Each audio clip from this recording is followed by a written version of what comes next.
Pernah dengar kalimat ini nggak? Kesalahan telah terjadi. Kalimat yang kayaknya sering banget kita dengar, tapi aneh ya kedengarannya. Ini tuh cara yang paling umum tapi juga paling pasif buat menghindar dari tanggung jawab. Yuk kita bedah kenapa bisa begitu. Coba deh perhatiin, kalimat ini ada di mana-mana. Mulai dari CEO kayak Jamie Dimon setelah perusahaannya dapat dana talangan, sampai pengumuman dari perusahaan-perusahaan besar. Politisi? Wah, mereka jagonya pakai kalimat ini. Dan kalau kita mau jujur nih ya, kita semua juga pernah kan? Ini tuh cara yang sempurna buat ngakuin kalau ada masalah, tanpa perlu bilang, ini salah saya. Nah, ini dia pertanyaan utamanya. Kenapa sih cuma 3 kata "saya berbuat salah" rasanya berat banget buat diucapin? Ternyata jawabannya tuh jauh lebih dalam dari sekedar gengsi atau nggak mau malu. Kita di sini bukan cuma ngomongin soal bohong ke orang lain loh.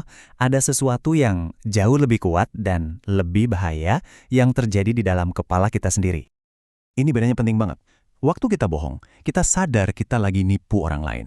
Tapi pembenaran diri, wah ini levelnya beda. Ini momen di mana kita berhasil meyakinkan diri kita sendiri kalau yang kita lakuin itu benar. Kita bukan lagi bohong ke dunia luar, kita bohong ke diri sendiri di cermin. Dan justru itu yang bikin jadi jauh lebih bahaya. Jadi, apa sih yang bikin kita punya dorongan kuat buat membenarkan diri? Para psikolog sosial punya jawabannya, dan ini adalah sebuah mekanisme psikologis yang luar biasa kuat. Pernah nggak ngerasain ada yang ngeganjel waktu kelakuan kita nggak sejalan sama nilai-nilai yang kita pegang? Nah, itulah disonansi kognitif.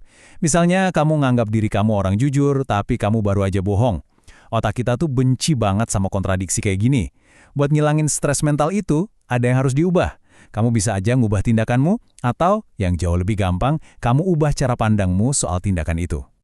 Dan salah satu alat utama otak kita buat ngindarin disonansi adalah bias konfirmasi.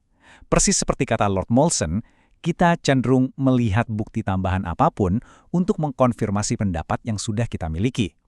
Simpelnya gini, kita tuh nggak nyari kebenaran, kita nyari pembenaran. Kita bakal lahap semua informasi yang mendukung keyakinan kita, dan otomatis nolak apapun yang menentangnya. Intinya gini, pas kita dihadapkan sama bukti yang nunjukin kita salah, otak kita bakal ngelakuin apa aja buat ngelindungin keyakinan awal kita. Kita bakal nyari-nyari celah, muter balikin fakta, atau bahkan nolak mentah-mentah. Semua itu demi bikin keyakinan kita tetap aman. Ini bukan soal logika, ini soal kenyamanan psikologis.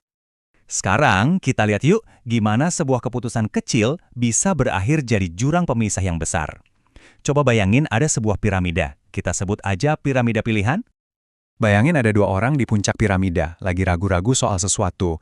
Katakanlah soal nyontek. Awalnya pilihan mereka tuh cuma beda tipis. Tapi begitu keputusan diambil, mereka mulai meluncur ke sisi piramida yang berlawanan. Yang nyontek mulai mikir, semua orang juga gitu. Sementara yang jujur makin yakin, nyontek itu salah banget. Setiap pembenaran yang mereka buat, makin jauh juga jarak di antara mereka. Pas mereka sampai di dasar piramida, mereka udah ada di dunia yang beda banget. Masing-masing 100% yakin sama pilihannya. Keraguan yang tadi ada di puncak, sekarang udah jadi kepastian yang nggak bisa diganggu-gugat. Proses psikologis ini bukan cuma sekedar konsep yang menarik buat dibahas. Ini punya konsekuensi yang gede banget dan nyata di dunia kita. Kita lihat dampaknya di mana-mana. Mulai dari perdebatan politik yang panas, di mana kedua kubu nggak bisa saling ngerti, sampai jaksa yang saking yakinnya sama kasus mereka, sampai-sampai ngabain bukti yang berlawanan, yang akhirnya bikin orang yang nggak salah dihukum. Proses yang sama juga bisa merusak hubungan, bahkan memicu perang. Dengerin deh betapa absolutnya pernyataan ini. Ini puncaknya pembenaran diri. Jaksa ini sama sekali nggak bisa bayangin kalau sistemnya atau dirinya sendiri bisa bikin kesalahan sefatal itu. Buat dia, mengakui ada kemungkinan orang salah dihukum itu bakal menciptakan disonansi yang nggak tertahankan. Tapi kenyataannya beda jauh. Kemustahilan fisik yang diyakini jaksa itu ternyata terjadi. Paling enggak 365 kali.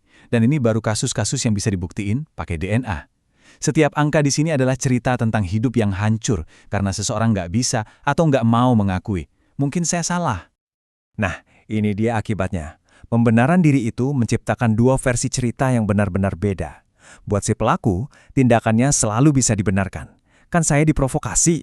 Tapi buat korban, tindakan itu semena-mena dan menyakitkan. Si pelaku pengennya cepat-cepat lupa, sementara korban nggak akan pernah bisa lupa. Mereka hidup dalam kebenaran yang berbeda, dipisahkan jurang yang hampir mustahil buat diseberangi. Jadi, apa kita ditakdirkan buat selamanya kejebak di siklus pembenaran diri ini? Nggak juga. Ada kok jalan keluarnya. Ada penangkal buat mesin mental yang kuat ini. Masalahnya itu bukan soal bikin salah, karena kita semua pasti pernah salah. Pertanyaannya adalah, apa yang kita lakukan setelahnya? Apa kita terus-terusan membenarkan diri, meluncur makin jauh ke dasar piramida, atau kita berani berhenti sejenak dan memilih buat mengakuinya? Saya suka banget kutipan ini, karena ini nunjukin kalau ada jalan ketiga. Kita nggak harus milih antara menghancurkan diri sendiri, saya bodoh banget, atau ngerusak hubungan. Kita bisa misahin antara tindakan dan orangnya. Kesalahan, ya tetap kesalahan. Dan teman, ya tetap teman. Oke, jadi ini rangkuman praktisnya. Pertama, sadari perasaan gak nyaman itu. Itulah disonansi yang lagi ngomong. Kedua, pisahkan tindakan dari identitas. Melakukan hal bodoh gak bikin kamu jadi orang bodoh. Dan yang ketiga, mungkin ini yang paling susah, sebelum kamu 100% yakin benar, paksain diri kamu buat mikirin sudut pandang orang lain.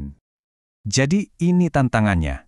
Lain kali kamu ngerasain dorongan buat membela diri, waktu kamu tergoda buat bilang, kesalahan telah terjadi, daripada saya salah, coba berhenti sejenak.